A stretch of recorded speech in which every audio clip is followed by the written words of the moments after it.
tout d'abord, bonsoir et merci d'être là. Par rapport à la présentation que vient de faire Adine, elle a parfaitement présenté Saint-Exupéry. C'est un homme altruiste, un homme qui souhaite être utile à la vie et engagé dans la vie. C'est un homme qui fait passer l'homme au-dessus de tout, totalement humaniste, et c'est un homme avec une très grande culture, un très grand esprit de volontariat, et tout cela débouche sur le fait que c'est un grand philosophe, mais très méconnu. Donc, on va aller vers la découverte de cette pensée, de cet homme et de la magie de toutes ses actions et de tout ce qu'il a fait. Mais avant cela, je voudrais faire donc des remerciements à l'école de Lyon, qui m'accueille ce soir, des remerciements à des amis qui sont présents dans cette salle pour les échanges que nous avons pu déjà partager, et donc des remerciements aussi à la personne qui m'a formé, c'est-à-dire le fondateur de Nouvelle Acropole en France. Le fondateur qui a créé Nouvelle Acropole en France s'appelle Fernand Schwartz, et il l'a créé en 1973, ici même, à Lyon, un 16 mars. Donc je ne peux avoir que des remerciements et une pensée forte pour lui, car sans lui, je ne serais pas là ce soir. Et par filiation, un remerciement à son maître, qui s'appelle Giorgio Angeli-Braga, parce que sans lui, j'aurais jamais aimé Le Petit Prince. Je vais faire une petite parenthèse toute simple. Quand j'avais 17 ans, j'ai lu Le Petit Prince, et je suis tombé sous la critique de Jean-François Revel, vous savez, qui disait « ce crétinisme sous cockpit aux allures de sagesse ». J'y voyais rien du tout de philosophique dans Le Petit Prince. Et puis, les années ont passé, et à l'âge de 25 ans, j'ai eu la chance de rencontrer le maître de mon maître, Georges Livraga, et on m'a dit, il adore Le Petit Prince. Oh, alors s'il adore Le Petit Prince, je suis passé à côté de quelque chose. Et c'est comme ça que j'ai relu Le Petit Prince, et c'est comme ça que donc j'ai pu dédier ma vie à l'étude du Petit Prince et à toute sa pensée philosophique. Mais enfin, on n'est pas là pour une conférence sur Le Petit Prince, on est là pour une conférence sur Saint-Exupéry, philosophe et visionnaire. Donc, parler de Saint-Exupéry, c'est parler d'un homme qui est plus qu'un géant. C'est un homme qui a hissé la pensée à un point de rencontre où peu d'hommes ont su le faire et ont pu le faire. Il a compris dans l'homme une chose que nous recherchons intuitivement et irrationnellement, l'homme universel. Alors chacun de nous, on rêve de paix. Chacun de nous rêve d'un monde nouveau et meilleur, un moment, un terrain d'entente où on puisse le faire. Mais dès qu'on le tente, on s'aperçoit que l'autre, il ne pense pas comme nous, que l'autre, il n'a pas les mêmes sentiments, il n'a pas les mêmes émotions, et que l'autre, parfois, il nous déçoit. Lui, jamais. Jamais. Et c'est pour ça que nous, on est bien souvent observateurs du monde, plutôt que participants dans le monde. Or, lui, il a été participant jusqu'au bout, jusqu'au son dernier souffle. Et c'est en ce sens que c'est un exemple total. Cette participation, il l'a fait jusqu'au dernier jour de sa vie. Il est comme Molière, il meurt sur les planches, puisqu'il meurt en pilotant son avion en 1944, un 31 juillet, alors qu'on devait le mettre dans le secret du débarquement pour le débarquement qui devait se faire le 15 août en Provence. Et comme un fait exprès, ou comme un geste de la Providence, on ne pouvait pas dire à ce géant d'arrêter de voler et d'arrêter de participer de la guerre et d'être actif dans son temps. Et la Providence en a voulu autrement. Elle lui a fait prendre le vol le 30 juillet 1944 et il n'est pas revenu.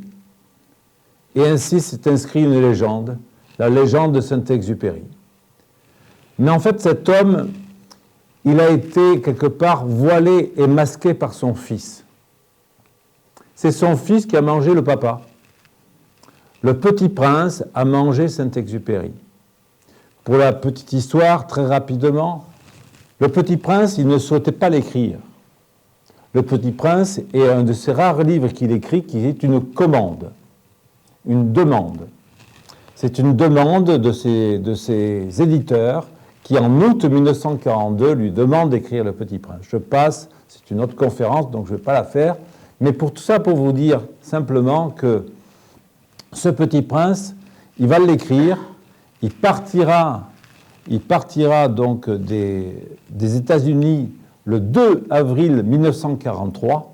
Le Petit Prince sera édité le 6 avril 1943.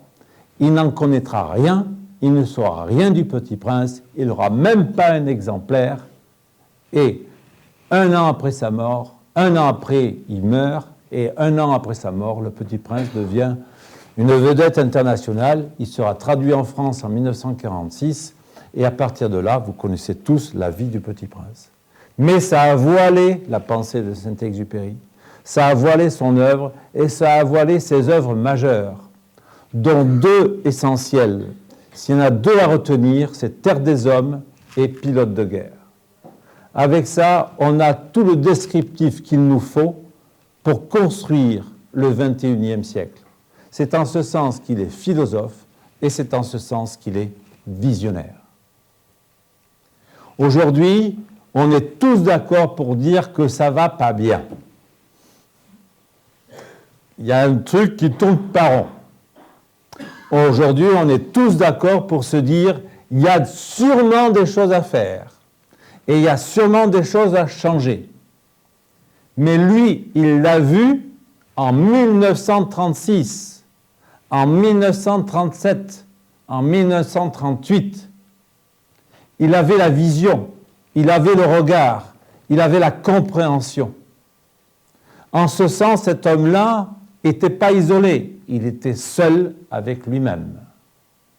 Un homme très affable, un homme très aimant, un homme rempli de camaraderie, un homme qui fait passer les relations humaines avant toute chose, mais qui avait la solitude de la pensée. Il était plus qu'en avance sur son temps. Et je pense que même pour aujourd'hui, il est encore en avance. Il répond parfaitement à la pensée de Malraux qui dit « Le XXIe siècle sera spirituel ou ne sera pas. Mais pour le bâtir, il faut qu'on se change. Tous. Et il n'y a pas une chose à changer. Il y a tout à changer.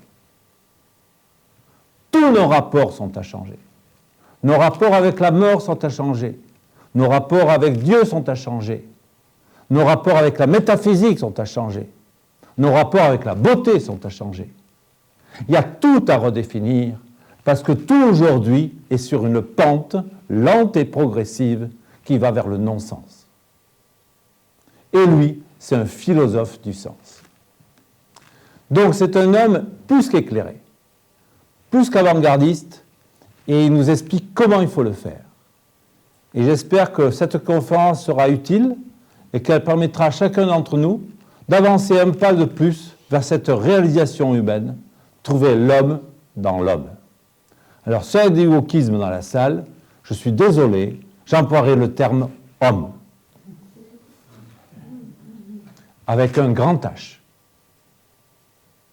Voilà. Donc, tout ça pour dire que Saint-Exupéry, vous avez une chance extraordinaire à Lyon, il est né chez vous. Voilà. Il est né de... Eh oui, hein, je l'ai faite la diapo, ça m'a coûté du temps, hein, quand même.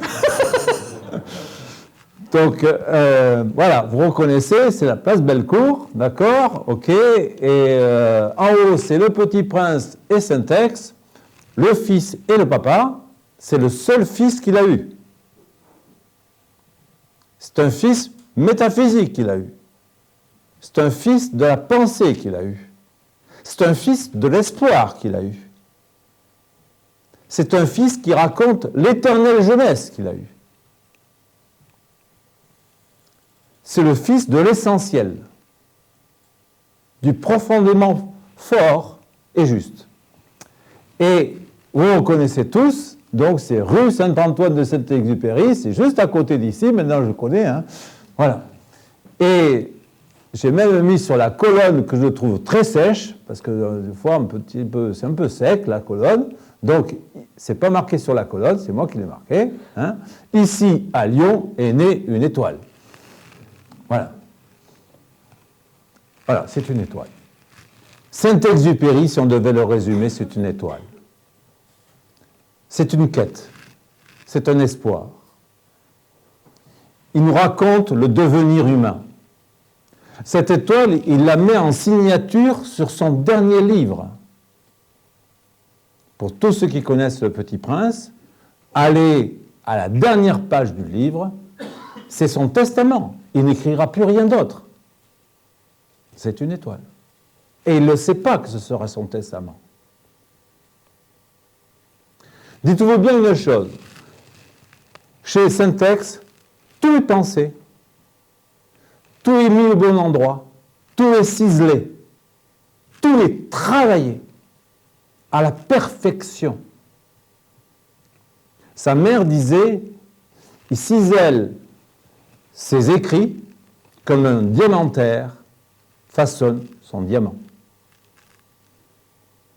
Il les travaille, retravaille et re-retravaille, à tel point qu'on n'a pas pu avoir la chance d'avoir l'héritage final de Saint-Exupéry. L'héritage final de Saint-Exupéry, c'est Citadelle. Or, Citadelle est un livre qu'il doit abandonner quand il écrit Le Petit Prince. Quand il écrit Le Petit Prince, c'est en 1942, les éditeurs lui disent « Ce serait bien que vous fassiez un conte pour enfants avec ce petit personnage que vous griffonnez sans cesse sur la table et il serait le personnage principal de votre prochain livre. » Saint-Exupéry répond texto dans la seconde « Non, je me consacre à mon œuvre qui sera mon héritage, Citadelle. » Et il dit « J'en ai pour 10 ans. » Et quand il meurt, et donc on ne sait pas par quel subterfuge, ni par quel mystère, mais on sait un petit peu, mais je ne veux pas le dévoiler ce soir, il a dit oui à écrire Le Petit Prince. Et quand il a dit oui pour écrire Le Petit Prince, à ce moment-là, il a honoré le oui avec tout ce qu'il est dans son intériorité, et entièreté, pardon. Et donc, qu'est-ce qu'il a fait? Il a abandonné son écrit de Citadelle pour se consacrer au Petit Prince. Et après, la vie en a voulu autrement, il est décédé. Il est mort.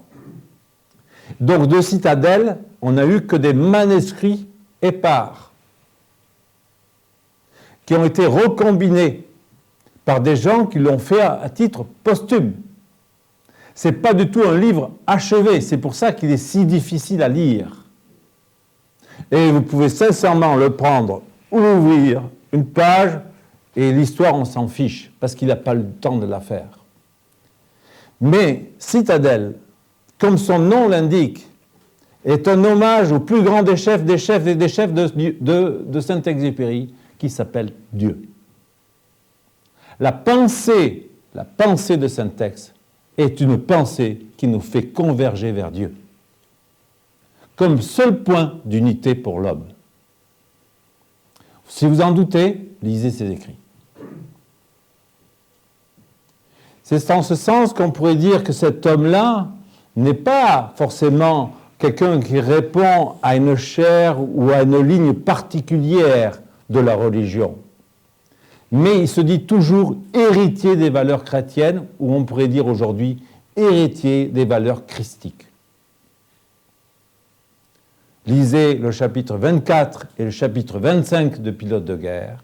Non seulement on a toute la description de la future civilisation, toute personne qui cherche à bâtir l'homme de demain, vous avez tout écrit dans ce livre, tout est écrit. Comment le faire? Mais ça passe d'abord par le fait de repenser l'homme, le repenser à l'intérieur de lui. Et c'est cette révolution intérieure qu'il faut faire aujourd'hui. Il faut qu'on ait le courage de se redéfinir. Sinon, on va péricliter. Voilà, donc c'est à vous, à Lyon, qu'est née cette étoile, et il est né le 29 juin 1900, et il est décédé le 31 juillet 1944. Alors, ce que je vous propose maintenant, c'est d'aller à la découverte de l'homme. J'ai commencé un petit peu. Je tiens à vous dire une chose. Il faut commencer à me voir, à comprendre. Moi, on peut appuyer sur le bouton, et si vous me dites ce pas stop, on peut y être toute la nuit. Mais sans problème. C'est inépuisable, le sujet. Inépuisable. Donc, on fera une conférence d'1 heure, à 9h15, on arrêtera à peu près, d'accord ? Je ne pourrai sûrement pas tout dire de ce que je veux dire, d'accord ? Mais par contre, ce qui est important, c'est qu'on puisse acquérir l'idée. On n'ira pas dans tous les détails de la pensée de Saint-Ex. Ce serait un séminaire, et ce seraient des conférences sur des sujets. Saint-Ex et l'amitié, Saint-Ex et la responsabilité, Saint-Ex et Dieu, Saint-Ex et enfin bref, l'amour, Saint-Ex et le devoir, Saint-Ex et le sacrifice, tout ce qui constitue un homme. Saint-Ex et les liens, Saint-Ex et les relations. Dans sa pensée, il y a tout ce qui concerne l'homme. Pourquoi ? Non pas parce qu'il l'a étudié de façon conceptuelle et universitaire, mais parce que c'est la vie qui lui a fait étudier l'homme. Il n'a jamais voulu se dissocier de l'homme, et l'homme était le centre de sa préoccupation. Mais il savait que pour établir la bonne préoccupation humaine, il fallait qu'il s'établisse dans un point convergent qui allait unifier tout le monde, Dieu. Vous verrez tout à l'heure dans une citation de Pilote de guerre. Donc, allons vers l'homme. Et allons au tout départ sur cette pensée. Ici, j'ai mis une diapo qui le définit. Et j'ai mis un sous-titre.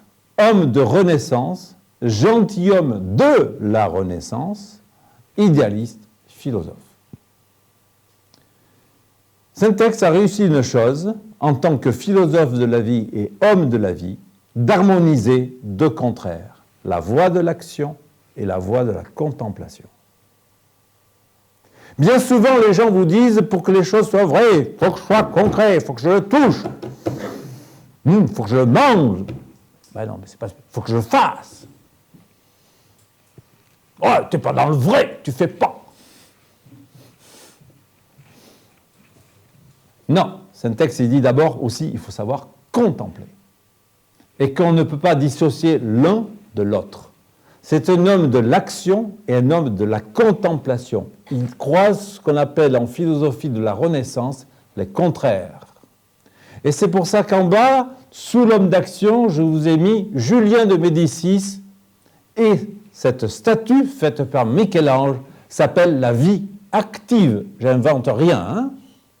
J'invente rien. L'autre statue s'appelle la vie contemplative. J'invente rien, par Michel-Ange. Les deux statues, ça par contre, vous ne pouvez pas le voir, ont un regard tourné. Quand vous allez à la chapelle des Médicis à Florence, ces deux statues convergent dans leur regard vers un point donné. C'est là où il y a la Vierge et la rose, Dieu.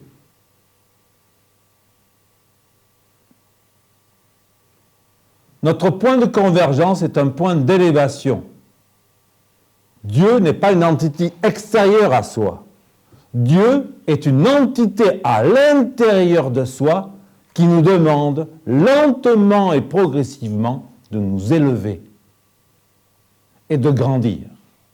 C'est pour ça que la phrase qui vient sur cette diapo s'appelle « Vivre, c'est naître lentement, il serait un peu trop aisé d'emprunter des âmes toutes faites. » Elle est magnifique, hein ? Pilote de guerre. Ça s'appelle le concept d'évolution. Et pour évoluer, on évolue en spirale, en croisant la vie. Donc, Saint-Ex, il est porteur du caducée de la vie. Il est porteur de la forme des contraires. Et il a su associer la vie active la vie engagée avec la vie contemplative. Tout à l'heure, on a pris un verre avec un philosophe de Lyon, hein, et on a parlé un peu de Saint-Ex. Et Adeline a dit, oui, mais en fait, ce Dieu... Enfin, Saint-Ex, pardon, il côtoyait la mort tous les jours. Et donc, comme il côtoyait la mort, sûrement que cela fait être philosophe. Et c'est tout à fait vrai. À l'époque, être pilote, vous ne saviez pas si vous alliez revenir. Nous, aujourd'hui, on prend... tout est sécurisé. Mais à l'époque, dès que vous mettiez le contact, vous ne saviez pas si vous alliez revenir.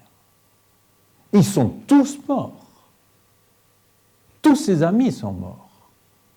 Il n'y en a pas un qui a réussi à aller jusqu'au bout. Et lui-même est mort. Tous ceux qui ont fondé la TECOR, tous ceux qui ont fondé l'Aéropostale, ils sont morts au combat. Je dis bien au combat. Parce que pour eux, réunir les hommes, c'était un combat. Et qui pouvait justifier la mort.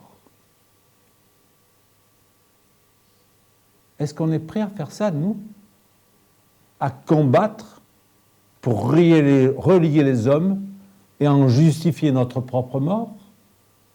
Ou est-ce qu'on se réfugie derrière un intellectuel feutré qui fait qu'on met bien nos peurs et nos résistances pour nous empêcher d'être? On est des trouillards sur deux pattes. La plupart d'entre nous. Et moi le premier. Hein. Moi j'en parle, hein, c'est tout. Hein. OK? Et donc, lui, il nous propose de faire comprendre que pour avancer, il faut évoluer. Et pour évoluer, il faut être en relation permanente avec la sacro-sainte mort. Et c'est en ce sens que Saint-Ex ne volait pas comme les autres. Guillaumet, Mermoz, Israël, Rivière, tous ses amis disaient Saint-Ex. Quand il est dans un avion, il ne vole pas comme nous. Pourquoi il ne vole pas comme nous? Non pas parce qu'il était un piètre pilote, ce qui est absolument faux, parce qu'il n'est pas mort d'accident d'avion. Les autres sont morts d'accident d'avion. Pas tous, hein, mais pas mal. Tout simplement parce que quand il volait, il allait vers l'esprit. Il allait vers la pensée humaine. Et il regardait le monde d'en haut. Et ça le faisait réfléchir. Et c'est en ce sens que chacun de ses vols, il le traduisait dans un écrit. Donc, il associait l'action de sa journée avec la contemplation du soir. Il faisait ce que Marc Aurèle faisait, penser pour moi-même, sous forme d'écrit. Tous ces livres ne sont que la réflexion du fruit de ce qu'il faisait de ses journées. Ils sont tous autobiographiques, et même le Petit Prince. Donc, Saint-Ex, c'est un homme d'action et de contemplation. Il conjugue vie active avec vie contemplative. Il relie les contraires. Et c'est en ce sens qu'on pourrait appeler que cet homme-là est un philosophe idéaliste. Idéaliste, ça ne veut pas dire un homme perché. Idéaliste, ça ne veut pas dire un homme perdu dans l'abstraction ou perdu dans des ciels inaccessibles. Idéaliste, ça veut dire celui qui a pris pour cible des vertus à atteindre. Après, chacun va mettre ses vertus. C'est sûr que Platon définit 4 styles de vertus pour l'homme idéaliste. Mais mettez déjà la vertu de l'amitié, mettez la vertu du sacrifice, mettez la vertu du devoir, et allons la chercher. Ça nous fait devenir autres. Et ça nous fait grandir. Vivre, c'est naître lentement, il serait un peu trop aisé d'emprunter des âmes toutes faites. Homme d'action. Je vous ai mis quelques citations. Regardez bien. Le métier de témoin m'a toujours fait horreur. Qui suis-je si je ne participe pas? J'ai besoin pour être de participer. Bon, avec ça, tout est dit. Hein. Mais tout est dit. Si dans une collectivité humaine, quelle qu'elle soit, il y en a un qui ne participe pas, elle est ratée, la collectivité. Elle est ratée. Parce que le sentiment de l'inutile commence à se mettre dans l'ensemble. Ici, c'est une école de philosophie pratique. Tous les gens qui la font vivre essaient d'apporter sa participation. Ici, c'est que des gens volontaires. Ils ne touchent pas un centime, ils donnent de leur temps et ils font vivre cet ensemble. Pourquoi? Parce qu'il y a une vision d'un idéal qui fait converger. Sinon, ça ne marche pas. De suite, c'est le personnel qui reprendrait le dessus, et ce seraient les guéguerres, les guéguerres de terrain, les guéguerres d'opinion, les guéguerres de croyances, mais jamais une unification. Donc, est-ce qu'une collectivité humaine est capable de se relier sur un point convergent? C'était le sens du mot et de la définition du mot patrie. Et c'était l'intérêt d'un drapeau qu'on levait tous les matins pour unifier les différences. Vous verrez, hein, il y a des phrases plus qu'assassines. Hein. Mais c'est cohérent. Parce que qui suis-je si je ne participe pas? Il n'y a rien de plus pire que de se sentir inutile. Et qu'est-ce qu'elle fabrique, notre société? Comment les anciens, qu'on appelle aujourd'hui des vieux, comment ils sont considérés? Qu'est-ce qu'ils apportent d'utile? Qu'est-ce qu'on leur donne comme parole? En quelle confiance on fait à leur existence et à leur expérience de vie? En quoi on les écoute? Non, on les parque. Et en plus, on les masque.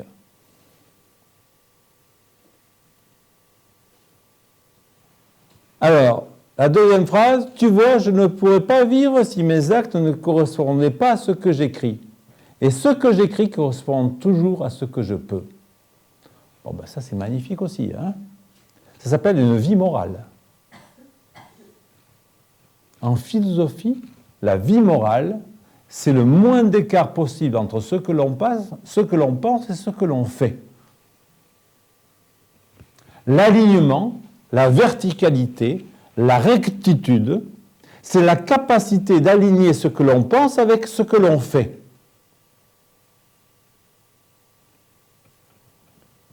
Et c'est comme ça qu'on dit qu'on a une vie morale. Et qu'on est capable de créer un axe et une colonne vertébrale.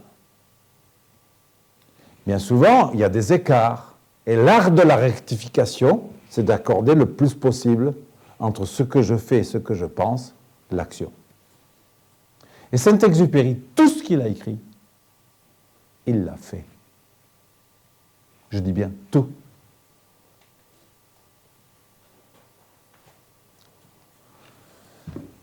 L'homme se découvre quand il se mesure avec l'obstacle. Bon, c'est pareil. Hein. C'est le fait comment tu es capable de vivre ton rapport à l'existence. Tout à l'heure aussi, on discutait juste avant la conférence, mais si vous vouliez définir encore Saint-Exupéry, c'est un philosophe de la vie, avec un V majuscule. La vie passait en lui, à travers lui, et l'écouter. Et vous verrez tout à l'heure, j'ai une citation qui est dans Courrier Sud, je crois qu'elle va vous étonner. Encore une fois, je ne pense pas que je ferai tout. Donc, Saint-Ex, il nous dit, l'homme se mesure quand il se découvre quand il se mesure à l'obstacle, avec l'obstacle. C'est-à-dire accepter que quand je rentre dans la vie, je vais avoir des résistances. L'homme de confort ne souhaite surtout pas rencontrer des résistances. Donc, on reste chez soi. Et quand on est chez soi, tout va bien. Mais on ne sait pas ce que l'on est quand on est chez soi. On est chez soi avec sa table, son chat, sa télé, son petit verre de thé, tout ce qu'on veut. Mais on n'est pas soi. Parce que c'est l'autre qui vous révèle. C'est la confrontation, l'existence qui vous révèle. Et qui va révéler le courage avec lequel on est capable d'aller au-delà de ce qui me résiste. Non pas de façon dogmatique et totalitaire, mais dans un souhait de dépassement. En philosophie, ça s'appelle dans un autre langage les épreuves. Voilà. Mais autre point, il y a deux styles de résistance. La résistance que l'on trouve à l'extérieur de soi, qui n'est que le reflet de la résistance qui se trouve à l'intérieur de soi. Vivre n'est qu'une projection de ce que je suis sur l'extérieur, et non l'extérieur sur ce que je suis à l'intérieur. C'est jamais l'extérieur qui vient à vous. C'est votre intériorité qu'on rencontre en permanence sur l'extérieur. Donc, s'il y en a un à changer, c'est soi, pas la vie. Parce que la vie, elle est. Il n'y en a qu'un à changer, soi. Et c'est lent et long. Voilà les métiers donc de notre ami Syntex. Pilote, militaire, romancier, essayiste, tout ça il les a fait. Hein. C'est pas simplement parce qu'il a fait un jour. Poète, ambassadeur, journaliste, inventeur, philosophe, illustrateur, et je pourrais même rajouter, enfin, voilà. Non, parce qu'il n'a pas été économiste. Peu de gens savent qu'il a fait des traités d'économie. Et qui étaient plus qu'étudiés. Il a écrit des énigmes mathématiques. Alors maintenant, on va aller sur l'homme de contemplation. L'homme de contemplation. Vivre, c'est naître lentement. Il serait un peu trop aisé d'emprunter des âmes toutes faites. Regardez cette phrase. Cette phrase, elle est issue de Terre des Hommes. C'est la phrase qui clôture le livre. Voilà. Si vous prenez, la fin du livre de Terre des Hommes, c'est tout le passage sur Mozart assassiné. En chacun de nous, il y a un Mozart assassiné. Vous savez qui c'est? L'être plus grand en qui on ne croit pas. En chacun de vous, en chacun de nous, il y a un homme grand. Il y a un homme noble. Il y a un homme beau. Il y a un musicien de la vie. Mais très vite, on l'a assassiné. Très vite, on n'y croit plus.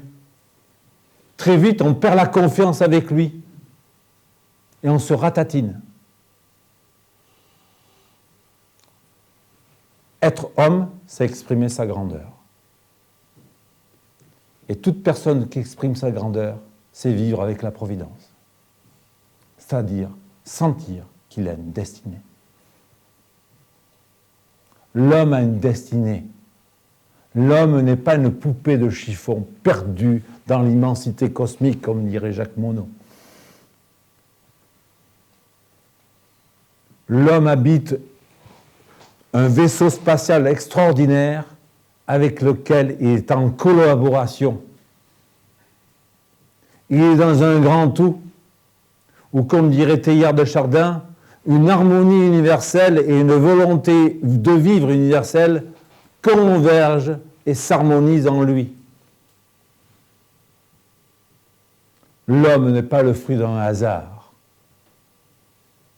Il est plus que ça. Et donc, seul l'esprit, s'il souffle sur la glaise, peut créer l'homme. Bon, pour ceux qui connaissent un peu l'Égypte, c'est le Potier Knoum, c'est l'esprit de Ptah, c'est le souffle de la vie, c'est le pneuma à la Renaissance, c'est la puissance du souffle. Nous sommes une force spirituelle, un souffle de vie avant toute chose. Avant d'être un corps, on est un souffle de vie.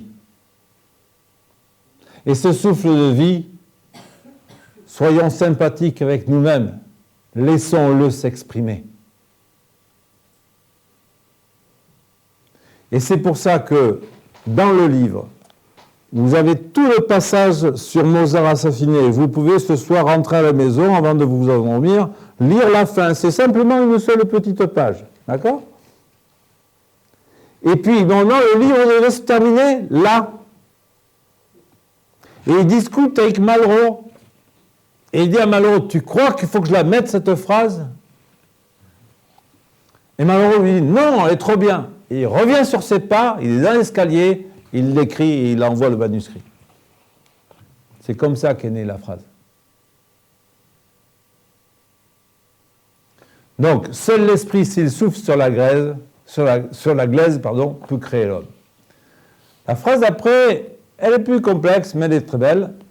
Je vais la laisser, je me suis dit, est-ce que je la laisse quand même? Je me suis dit, bon, à Lyon, ils sont tous intelligents. Donc, voilà. C'est l'esprit de civilisation. Saint-Ex, il est porteur de la civilisation. Il porte le germe de la civilisation de demain. Je vous répète encore une fois, vous lisez le chapitre 24, 25, 26 et 27 de Pilote de guerre, qui peuvent se lire sans lire le livre, ça n'a rien à voir avec l'histoire. Vous avez toute l'explication de la civilisation de demain.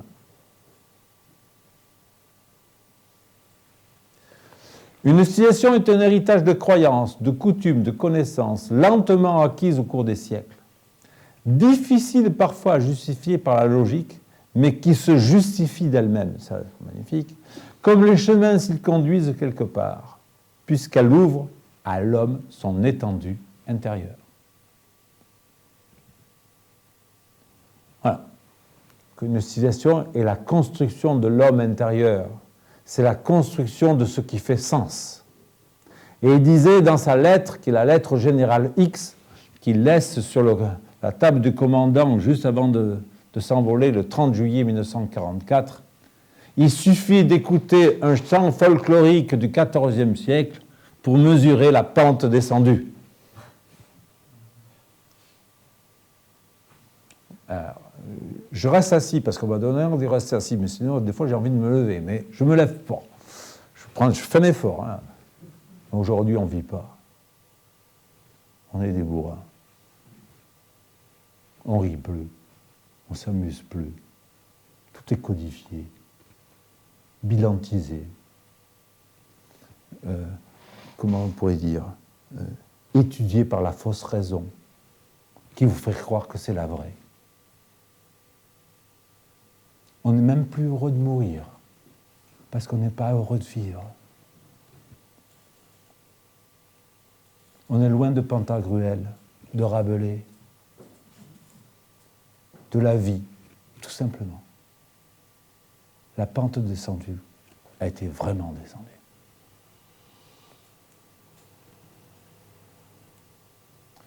Et lui, il ne pouvait pas.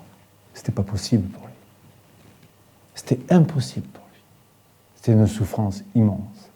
Il n'avait pas la chance d'avoir des camarades avec qui il pouvait le discuter. Et avec qui, surtout, il pouvait façonner le monde de demain. Il le voyait. C'est pour ça que des fois, les gens disent « il est nostalgique, mélancolique ». Mais non, c'est faux. Moi, j'ai relu la lettre au général X avant de faire cette conférence. Quand j'avais 20 ans, je la croyais mélancolique. Et aujourd'hui, quand je la lis, je la dis tout simplement qu'elle est pleine d'espoir. Elle a la vraie vision. Elle nous dit encore une fois ce qu'il faut faire. On verra tout à l'heure, j'ai des extraits. Bon, j'espère que je ne vous plombe pas trop, ça va? Vous tenez au courant? Ok. Alors, ok, on y va? Œuvre de son vivant. Œuvre de son vivant, l'aviateur, courrier sud, vol de nuit, terre des hommes, pilote de guerre, lettre à un otage, le petit prince. Pardon. Je vais faire ça. Parce que, vous pourriez faire. Bon, hop, pop, voilà. Œuvre posthume. Il est mort à 44 ans. Hein, d'accord? Et vous rajoutez les métiers. Hein, d'accord? Il n'était pas romancier devant un livre qui, le matin, se levait à 8 heures. Je fais mon roman. Hey, papa, maman, tu me donnes à manger, je fais mon roman. Non, ça ne marche pas comme ça.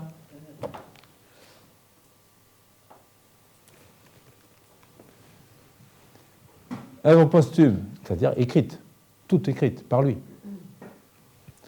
Citadelle, écrit de guerre, lettre de jeunesse, carnet, il y en a 3, lettre à sa mère, Manon danseuse, lettre à l'inconnu. Nombre de lettres écrites dans sa vie, vous savez combien? 3500.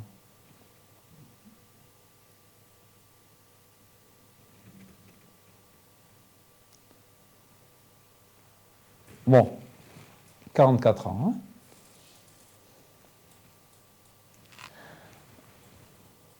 Alors, le résumé, homme d'action et homme de contemplation, je le laisse à Didier Dora.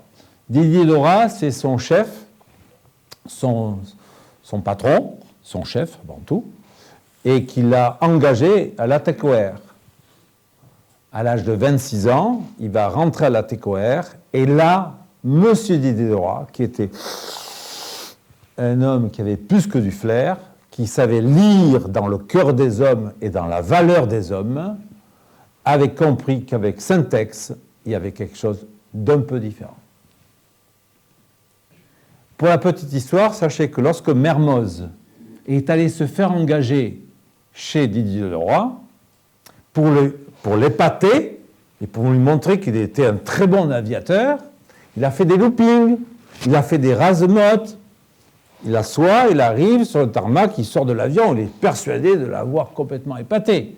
Il dit, et Didier Dora qui lui dit, ici, on ne veut pas de bêtes de cirque, je vous dresserai.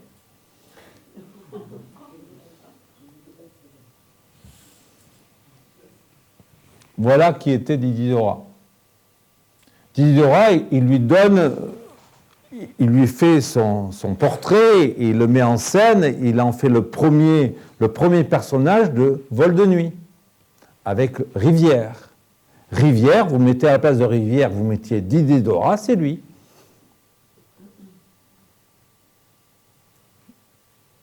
Donc, Didier Dora va dire en 1966, parce qu'il meurt bien après, hein, cette phrase sur Syntex. C'est au contact des ouvriers, des mécaniciens, des moteurs, des radios qu'il a découvert la noblesse du travail, les ressources profondes qui permettaient d'espérer réunir un jour les hommes et les faire s'unir par-dessus leurs divisions. C'est au Cap Juby et surtout là que Saint-Exupéry a découvert la beauté et la nécessité des relations humaines. Nous subissions des problèmes très difficiles à régler dans la traversée du Rio de Oro. Les morts nous considéraient comme des ennemis irréductibles, nous traitaient comme tels, avaient tué 3 des nôtres, et il fallait trouver une solution de la nature de nos relations. Il fallait les humaniser. C'est précisément pourquoi j'ai envoyé Saint-Exupéry, qui à l'époque me paraissait le plus préparé, le plus indiqué, pour réunir les conditions nécessaires pour faire comprendre la nature de notre action aux morts. C'est pour ça qu'on disait que Syntex était un ambassadeur. Les morts, vous savez comment on l'appelait les morts? Comment ils appelaient Saint-Exupéry? Le prince des sables. Or, je peux vous appeler, à l'époque, en 1927, parler avec un mort, c'était quelque chose. Ils avaient inventé la rançon bien avant l'heure, hein, puisqu'ils avaient compris que tout avion qui s'écrasait, c'était un potentiel d'argent. Donc, ils allaient chercher l'aviateur, ils le séquestraient, ils le rançonnaient, ou des fois, ils le tuaient. Mais ils n'en faisaient pas un copain. Voilà. Donc, Syntex, il va partir au Cap Juby, et c'est en 1927 qu'il part au Cap Juby, et il y reste de 1927 à 1929. Et c'est au Cap Juby qu'il va donc découvrir l'immensité du désert, l'immensité de la solitude, puisqu'il est seul. Il est chef d'escale, puisqu'à l'époque, la route de Paris jusqu'à l'Argentine passait par là, par petits sauts. Il faisait tout ça. Et donc, il se retrouve seul dans cette immensité, et c'est comme ça qu'il va écrire Courrier Sud. Mais on le verra tout à l'heure.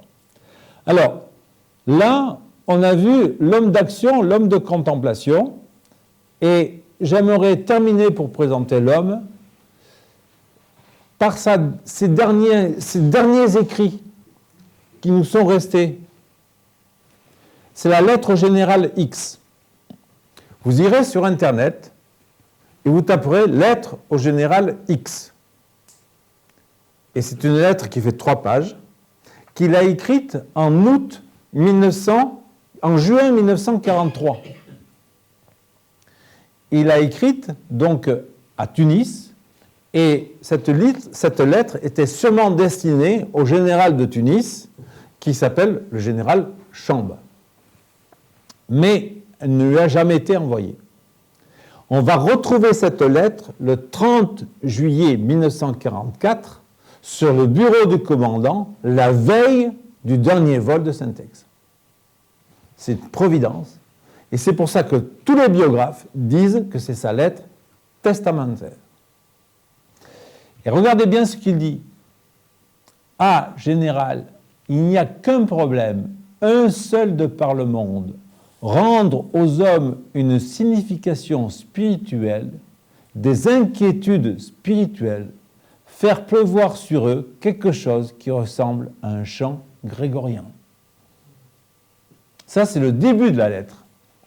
Après, il développe. On pourrait faire sincèrement un atelier spécialement que sur la lettre. J'ai déjà fait. C'est-à-dire 4 heures et on travaille la lettre. Et ensuite, la dernière phrase de la lettre, la toute dernière, celle qui nous reste de lui, comme une sorte de testament, de legs. Mais si je rentre vivant de ce job nécessaire et ingrat, il ne se posera pour moi qu'un problème. Que peut-on? Que faut-il dire aux hommes? Vous voyez que c'est bien avant, dans Malraux qui dit « L'homme du XXIe siècle, le XXIe siècle sera spirituel ou ne sera pas, etc. » Il a compris que seul si l'homme s'épanouit dans une vie spirituelle, seul ceci pourra le faire grandir et lui apportera une paix collective.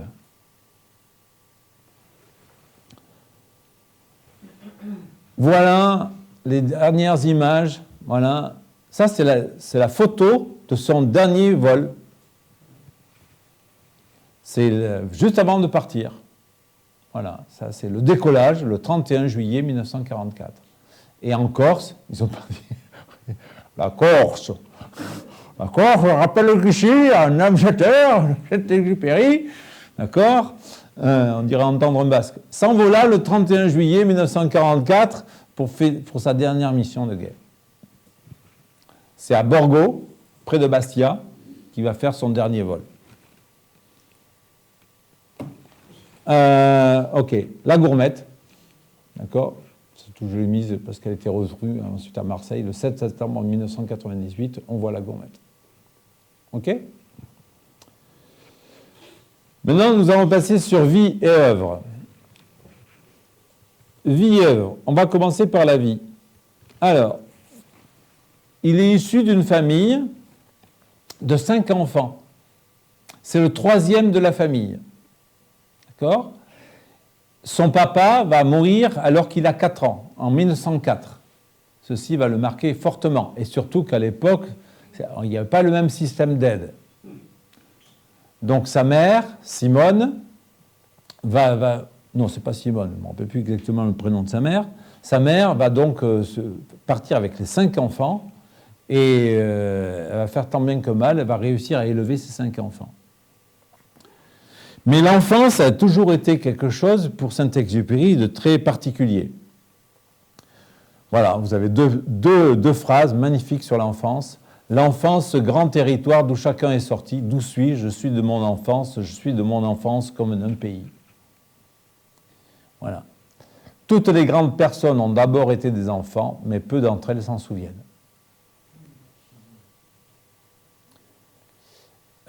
Au-delà du fait que l'enfance, c'est l'inconscience ou l'insouciance, l'enfance, c'est le pays véritablement où c'est la véritable naïveté qui s'exprime.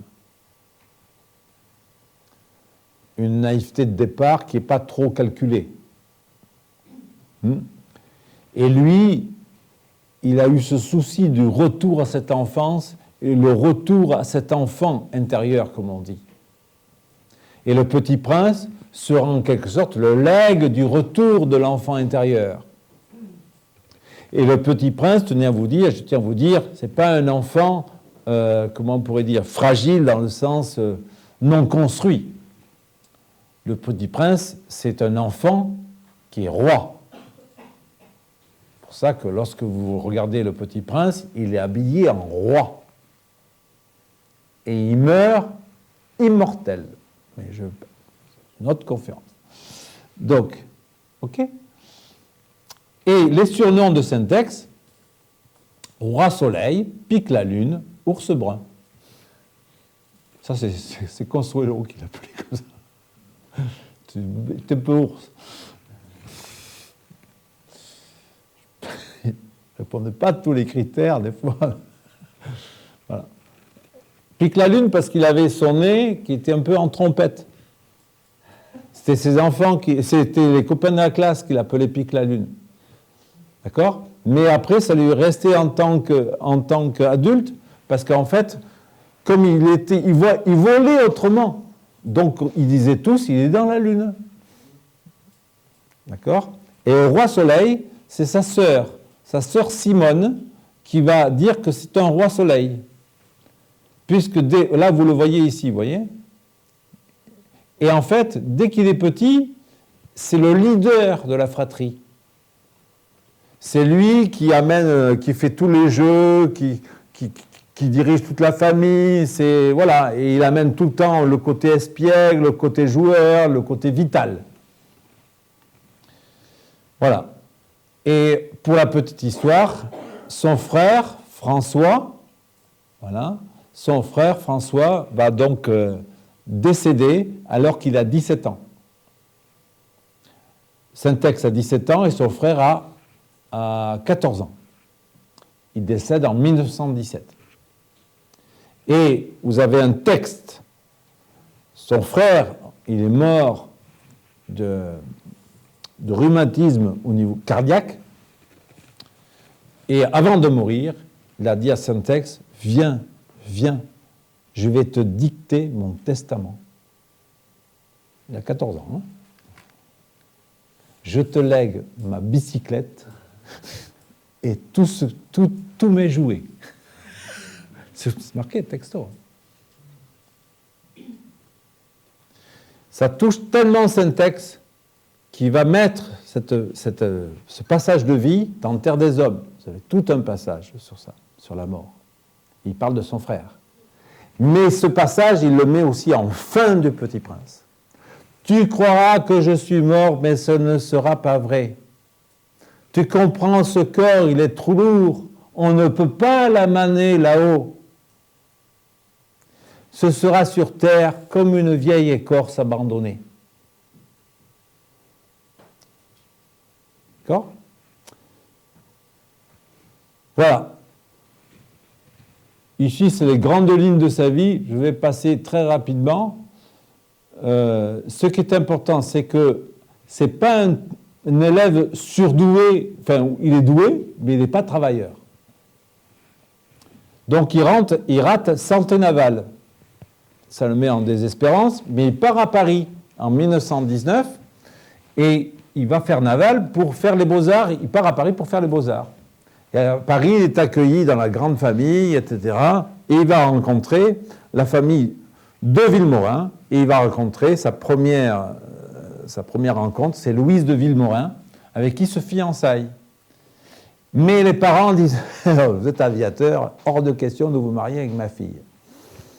Donc si vous voulez vous marier avec ma fille, vous restez sur Terre. » Donc au départ, l'amour l'emporte sur la vocation, et bien que les deux peuvent aller ensemble, et en fait,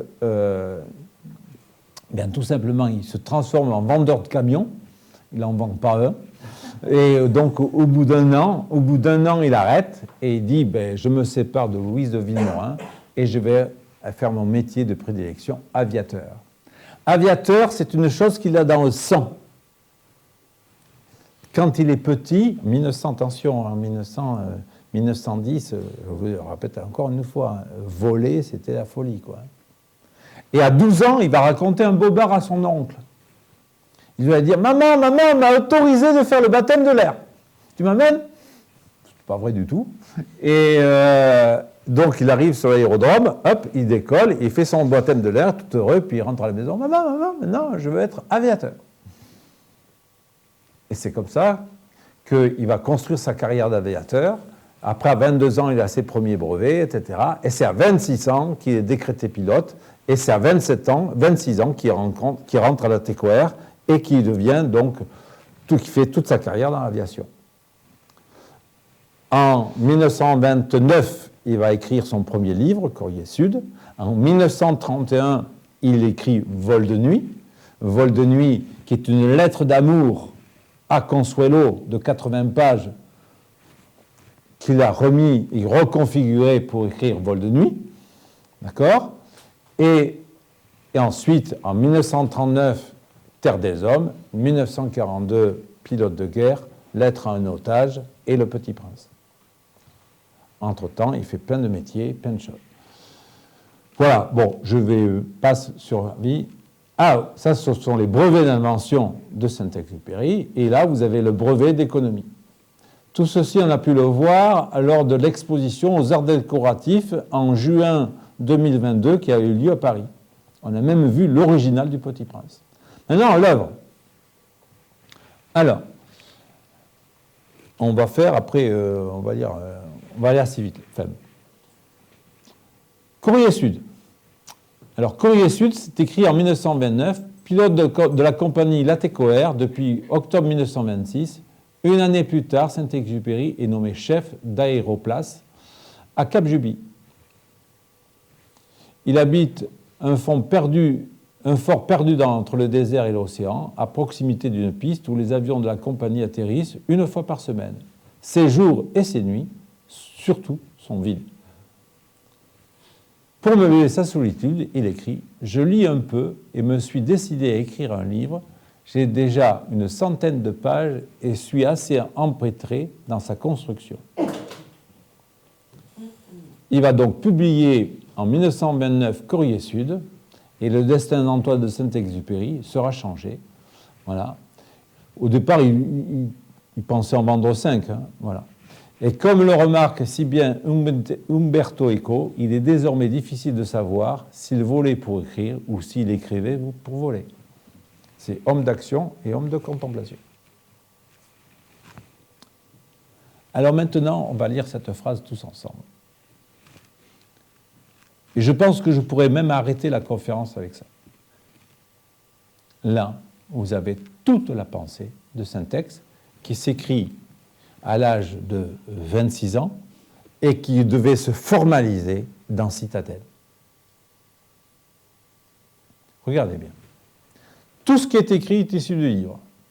Pour ceux qui ont les éditions Folio, c'est page 92 du livre. D'accord ? Je suis la source de toute vie. Je suis la marée qui entre en vous et vous anime et se retire. Je suis le mal qui entre en vous et vous déchire et se retire. Je suis l'amour qui entre en vous et dure pour l'éternité. Et vous venez me parler d'interpolation.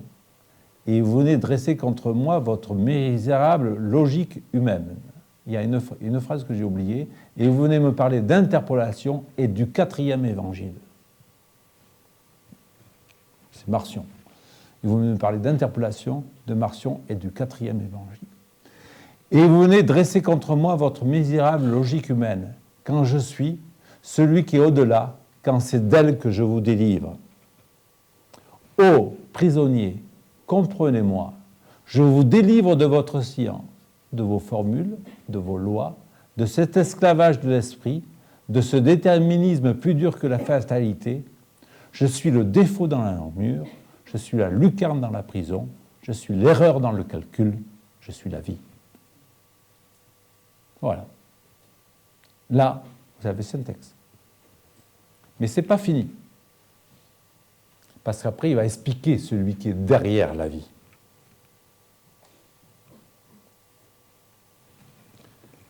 Le texte continue.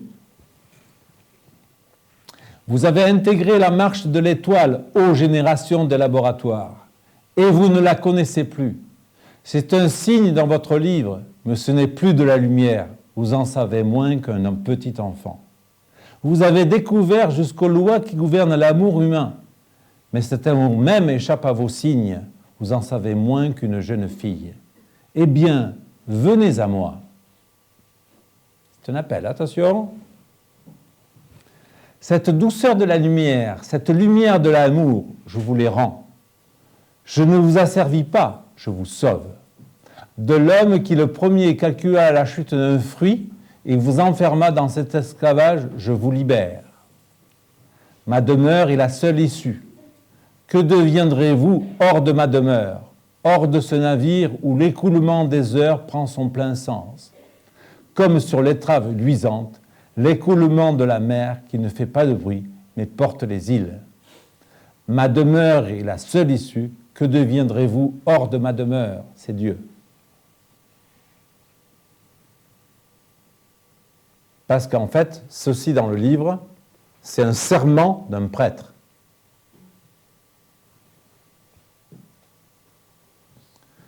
Donc toute la pensée de ce texte, c'est trouver l'universel avec un point convergent.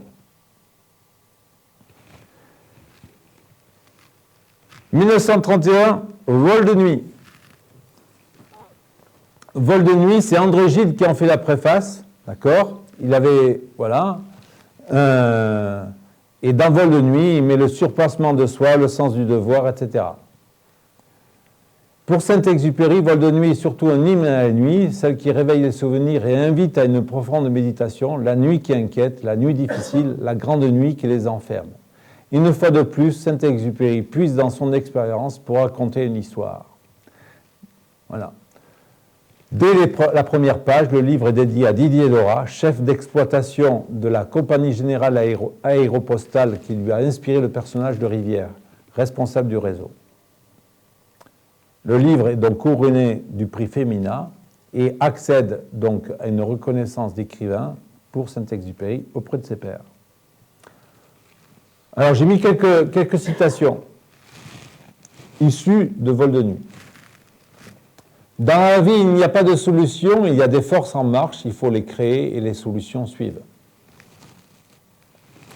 Nous ne demandons pas à être éternels, mais à ne pas voir. Nous ne demandons pas à être éternels, mais à ne pas voir les actes et les choses tout à coup perdre leur sens. Magnifique ça. Hein.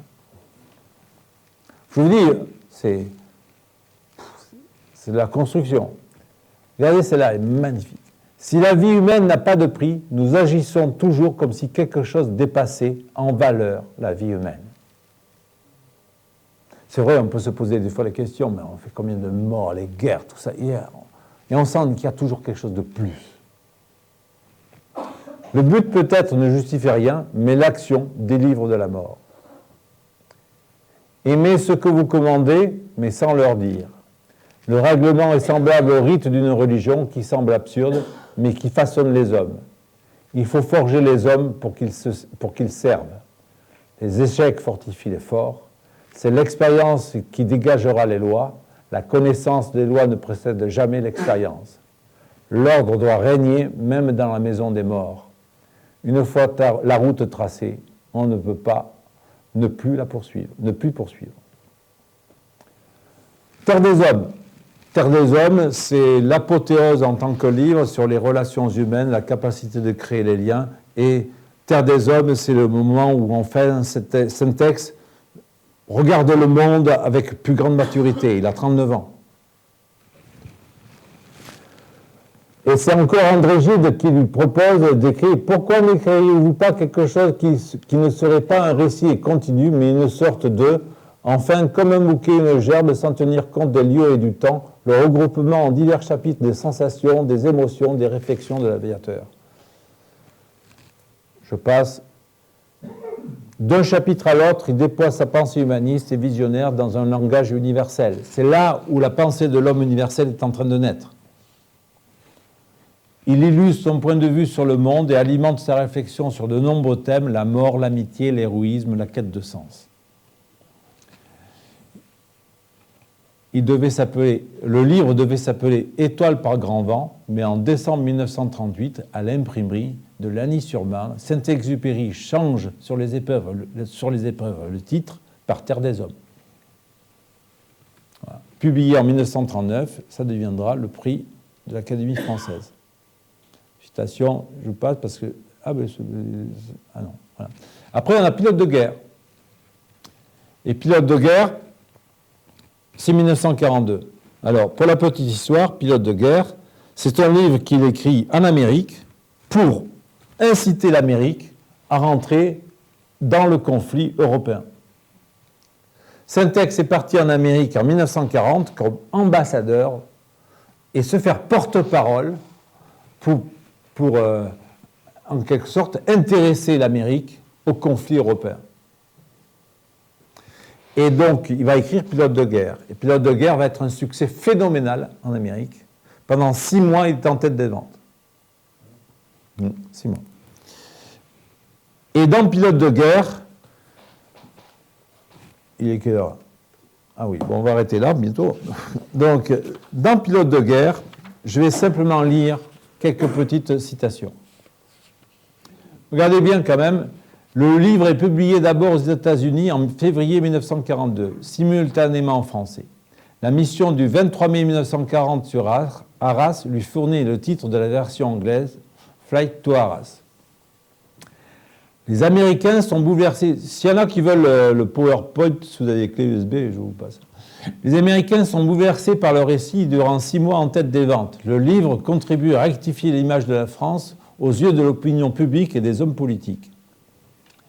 En France, les éditions Gallimard soumettent le livre au service de la propagande, de propagande allemande qui autorise sa publication. Ah oui, c'est... Mais attendez. En cette période de guerre, de nombreux mouvements politiques s'affrontent. Vichyistes, pétainistes, maréchalistes, gaullistes, girodistes, communistes, sophistes, non. Et le livre de Saint-Exupéry n'est pas perçu comme celui d'un simple patriote dénué, parce qu'il est dénué de discours politiques. C'est-à-dire que les couillons de l'époque, ils ne voient pas que ça, c'est de la politique.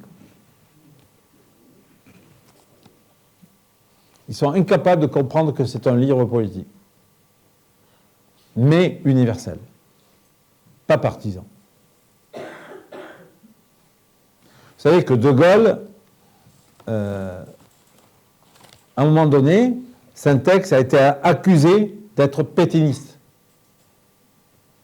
parce qu'il ne prenait pas le parti de De Gaulle, parce qu'il jugeait que la pensée pétainiste et la pensée gaulliste étaient clivantes et non unifiantes.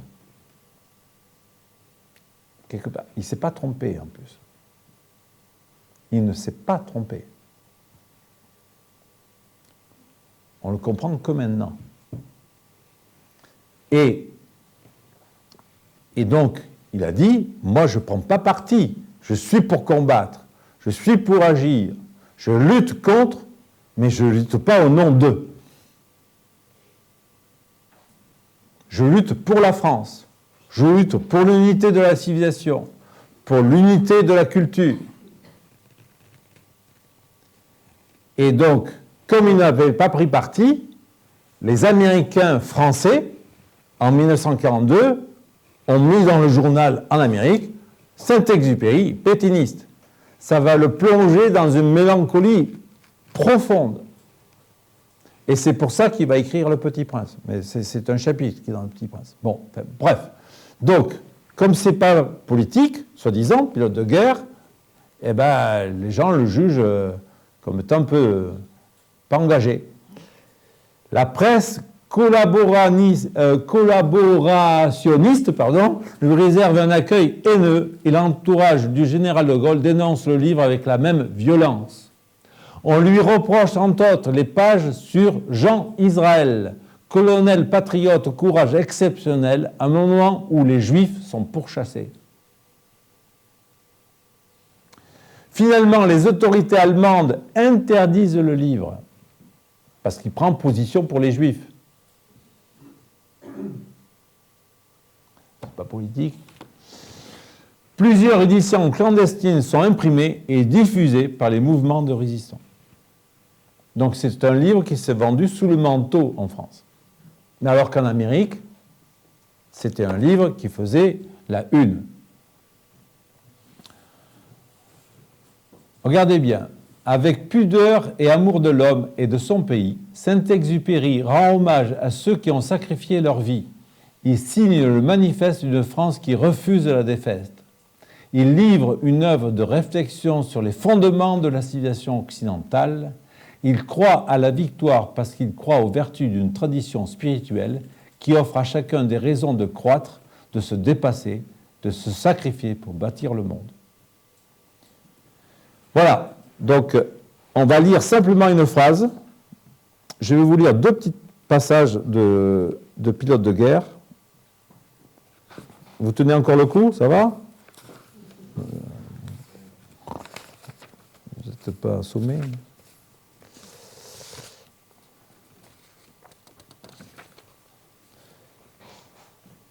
L'homme de ma civilisation ne se définit pas à partir des hommes.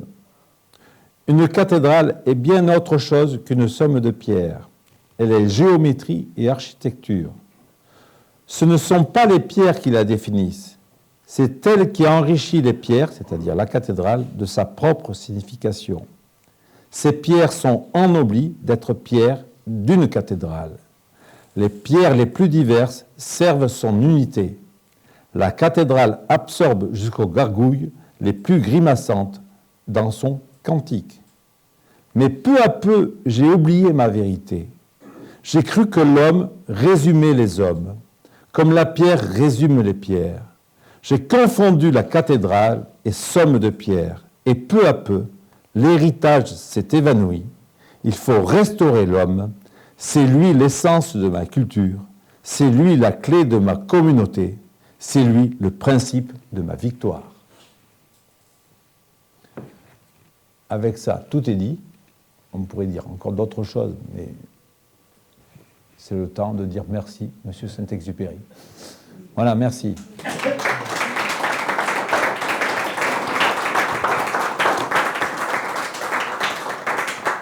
Cette œuvre qui est là, c'est une sculpture qui est à Toulouse, qui est dans le parc Saint-Georges à Toulouse, et la personne qui a fait ça a tout compris. Regardez bien, c'est Saint-Ex qui sort de la terre et qui porte dans ses mains le Petit Prince. C'est un langage universel qui est donné sur la terre entière. Le Petit Prince parle plus de 250 langues et dialectes. Il est vendu à plus de 300 millions d'exemplaires. Voilà.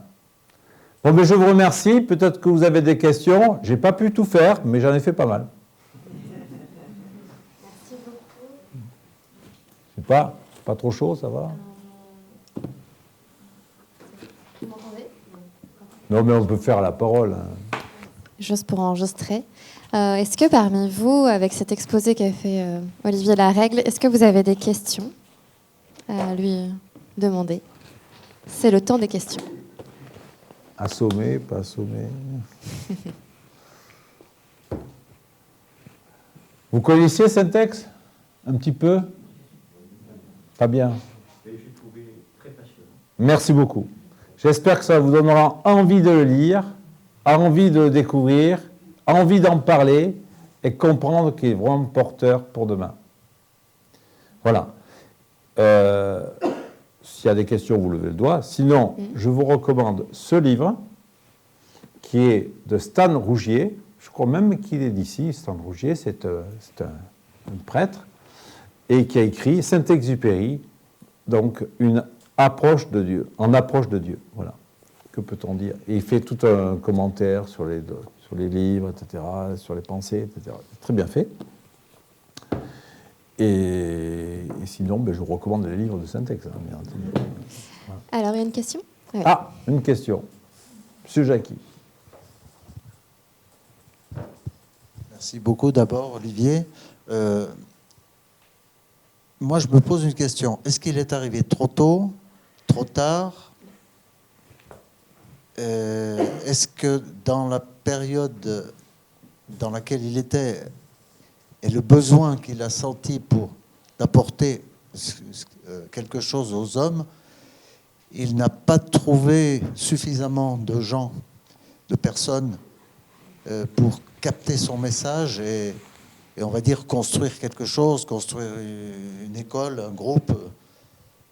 Alors, qu'en penses-tu? Oui, oui. Très bonne question. Il fait un peu chaud, là. Il ne fait pas trop chaud. Hein. On peut ouvrir un peu, non? Ça va chaud. Alors, Saint-Exupéry, on ne peut jamais dire qu'un homme est arrivé trop tôt ou trop tard. Je crois qu'il arrive là où il doit arriver. Par contre, il est arrivé en éclaireur, ça c'est certain. Et je pense que sa mission a été de donner la vision. Il est certain qu'il n'a pas fait le choix de s'impliquer pour construire quelque chose. Mais à l'époque, c'était non plus pas trop dans l'air du temps. Et en plus, lui, sa façon de s'impliquer, c'était s'engager dans le combat et dans la guerre. Hein. Je tiens à vous dire quand même que en 1943, il redemande à reprendre les armes. Il a 43 ans. Je peux vous assurer que la plupart des gens, ils rêveraient que d'une vie confortable. À 43 ans, il fait jouer toutes ses relations pour repartir au combat. Et c'est pour ça qu'il part d'Amérique. D'accord? Et à l'époque, comme je vous le disais tout à l'heure, on ne pilotait plus à 43 ans. C'était terminé. D'accord? Donc, lui, certes, il n'a pas fait d'école de philosophie, il n'a pas fait de mouvement, il a apporté une vision, et peut-être qu'après, les héritiers que nous sommes, on est là pour la mettre en place. Voilà. Mais tout ce que je peux vous dire par rapport à mon témoignage personnel et ma propre expérience de vie, moi, ça, vous savez, ça fait une 40aine d'années que je suis au sein de l'association Nouvelle Acropole. Tout ce que je peux vous dire, s'il n'y a pas de point de convergence, il ne peut pas y avoir d'unité. Et ça, j'en suis sûr, persuadé et entièrement sûr. C'est viral maintenant, c'est viscéral, c'est dans les entrailles. Et en fait, Saint-Exupéry, il propose, dans la dernière phrase que je vous ai lue, sur la cathédrale, les pierres, il propose la vision de l'état platonicien. Un état, c'est la capacité où des êtres humains sont capables de faire passer le bien commun avant eux-mêmes. C'est une vie morale, ça. C'est le nous qui l'emporte sur le moi. Parce qu'il y a un très beau je. Je vous le répète, hein, parce que je réfléchis, celle-là, quand même. Elle vient pas là. C'est le nous qui l'emporte sur le moi, parce qu'il y a un très beau je. J-E. Il y a un vrai je suis. Une vraie confiance en soi.